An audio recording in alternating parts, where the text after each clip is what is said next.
সালামু আলাইকুম, আমি ইয়াসিন সৌদি আরবের দাম্মাম থেকে আমার নতুন একটা ভিডিওতে আপনাদের স্বাগত। আপনারা সবাই জানেন যে সৌদি আরবে আমি ফুড ডেলিভারি কোম্পানির জব করি, কিন্তু এই কাজটা আর করতে পারতেছি না। এর কারণ হচ্ছে টুইউ কোম্পানি থেকে আজকে আমাদের সব বাইকগুলো নিয়ে যেতেছে। हम बेरोजगार हो रहे हैं, हमारी बाइकें वापस जा रही हैं। আমাদের কোম্পানি এখন বর্তমান অবস্থা খুবই খারাপ, ঠিক আছে। এই যে কোম্পানির গাড়ি টুইর সাথে যে কন্ট্যাক্ট ছিল, আর কোনো কন্ট্যাক্ট নাই। 3 माह का सैलरी चला गया और आज बाइक भी ये लेके जा रहे हैं और अभी मैं 10 लाख भर के हूँ, मैं नहीं रो रहा हूँ। কালকে রাত 12টার সময় আমাদের শরিকা থেকে আমাদের গ্রুপে মেসেজ করেছিল যে সবার বাইকের চাবি জমা দেওয়ার জন্য, কারণ সকালে আইসা টুইউ সব বাইক নিয়ে যাবে। তো আমরা কালকে রাতেই আমাদের বাইকের সব চাবিগুলো জমা দিয়ে দিছি, বাইকের নাম্বার সহ। আর আমাদের বাইকে যে যাবতীয় আমাদের নিজের পার্সোনাল জিনিসগুলো ছিল এগুলো আমরা খোলা রেখেছি। এখন অনেকেই যারা হচ্ছে সৌদি আরবে ফুড ডেলিভারি কাজে আসতে চান, অবশ্যই একটু চিন্তা ভাবনা করে আসবেন, কারণ বর্তমানে ফুড ডেলিভারি কাজের অবস্থা কিন্তু খুবই খারাপ। আমাদের 3 মাসের বেতন আটকে গেছে কোম্পানিতে। 3 মাসের বেতন আটকে লাইছে ভাই। এই যে এখন গাড়ি নিয়ে যাচ্ছে, ঠিক আছে। 3 माह का सैलरी चला गया और आज बाइक भी ये लेके जा रहे हैं और अभी बिल्कुल टंगे हो गए और अभी जाके रूम में। तो अभी काम का क्या हाल है? और हमारी ये पोजीशन बनी हुई है कि अभी हमारे पास खाने के पैसे भी नहीं है। आपका कितने महीने का सैलरी अटक गया? 3 महीने का बाकी है। 3 महीने का अटक गया। तो अभी तो टू बाइक ले जा रहे हैं, तो अभी क्या सीन है काम का? जो अल्लाह करी, जो अल्लाह को मंजूर वही होना है ना। 3 महीने से वैसे थे, बाइकें थी, लेकिन अब बाइक भी जा रही है तो बिल्कुल प्रोग्राम बढ़ गया काम का। पैसा दे दिया 3 महीने का, पैसा की दो। नहीं भाई, पैसा वैसा कुछ भी नहीं, भूल जाए पैसा। कंपनी ने बोला भूल जाओ। अभी टू बाइक ले जा रहे हैं सब बाइक का काम। बाइकें वापस जा रही हैं, काम बंद। अब देखते हैं अगला प्रोसीजर क्या है। 4 माह हुए मुझे आए हुए, 4 माह से मैं घर से खर्चा मंगवा रहा हूँ यार। क्या कर रहे हो यार? আমাদের নিজের শরিকা বলতেছে তুই থেকে ওনাদের টাকা দিতেছে না। ওই যে বললাম কোনো কন্ট্যাক্টের কোনো ঝামেলার কারণে।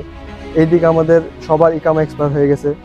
এখানে কেউ খাবারের টাকা পাইতেছে না, কেউ চলার মতো টাকা পাইতেছে না, দেশে টাকা পাঠাইতে পারতেছে না। শুধু আমাদের শরিকায় না, আপনার হাঙ্গারে, জায়েজে, টুইউতে, মোটামুটি সব কোম্পানিতে সেম সমস্যা, যে কোম্পানি এখন বেতন দিতেছে না। 2 মাসে 3 মাসে স্যালারি বন্ধ হয়ে গেছে। তো আপনারা যারা নতুন এই ফুড ডেলিভারি কাজে আসতে চান, একটু অবশ্যই চিন্তা ভাবনা করবেন, একটু ভালো করে খোঁজ খবর নেবেন। আমি যতটুকু জানি এখন বর্তমানে 90% শরিকায় এই সমস্যা, যে বেতন দিতেছে না, 2-3 মাসে বেতন আটকে গেছে। এখন আমাদের কাজের অবস্থা কি হবে এটা আমরা সঠিক বলতে পারতেছি না। এখন আজকে তো টুইউ থেকে আমাদের বাইকগুলো নিয়ে যেতেছে, এখন ভবিষ্যতে আমরা কিভাবে কাজ করবো, আমাদের বাইক মানে অন্য বাইক দেওয়া হইব কিনা আমরা সঠিক এখনো বলতে পারতেছি না, কারণ এখন আমাদের ইকামা এক্সপায়ার, আমরা কাজ করতে পারবো না, বাইরে বেরোতে পারবো না। কারণ আপনারা জানেন যে সৌদি আরবে ইকামা ছাড়া কোথাও কাজ করা যায় না। ইকামা এক্সপায়ার হওয়া মানে আপনি অবৈধ হয়ে গেছেন। তো আমরা এখন শরিক, আমাদের যত লোক আছে সবাই এখন অবৈধ হয়ে গেছে, আর তার মধ্যে এখন বাইকও নাই, কাজের এখন অনিশ্চিত যে কাজ করতে পারবো কিনা। তো এখন আমরা আশা করি যে ইনশাল্লাহ কোম্পানি হয়তো আমাদের নতুন বাইক দিবে বা অন্য বাইক দিবে, অন্য কোনো কোম্পানিতে আমাদের কাজ দিবে। তো এই ভরসায় আমরা আছি এখন। আর ফুড ডেলিভারি কাজ সম্পর্কে আপনার যদি আরও কোনো কোয়েশ্চেন থাকে অবশ্যই কমেন্ট করে জানাবেন। আর আমাদের শরিকার পরিস্থিতি আপনাকে বললামই।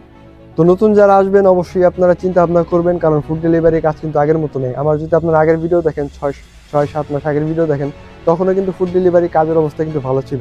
কিন্তু লাস্ট যদি আমার 3-4টা ভিডিও দেখেন, আমি 3-4টা ভিডিও সবগুলোর মধ্যে বলছি যে ফুড ডেলিভারি কাজ ভালো না, বা ফুড ডেলিভারি কাজ আস্তে আস্তে খারাপ হইতেছে।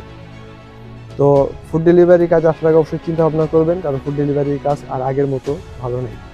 তো আজকের মতো এই পর্যন্তই, ভালো থাকবেন, দেখা হচ্ছে পরবর্তী কোনো ভিডিওতে। আল্লাহ হাফেজ, টাটা।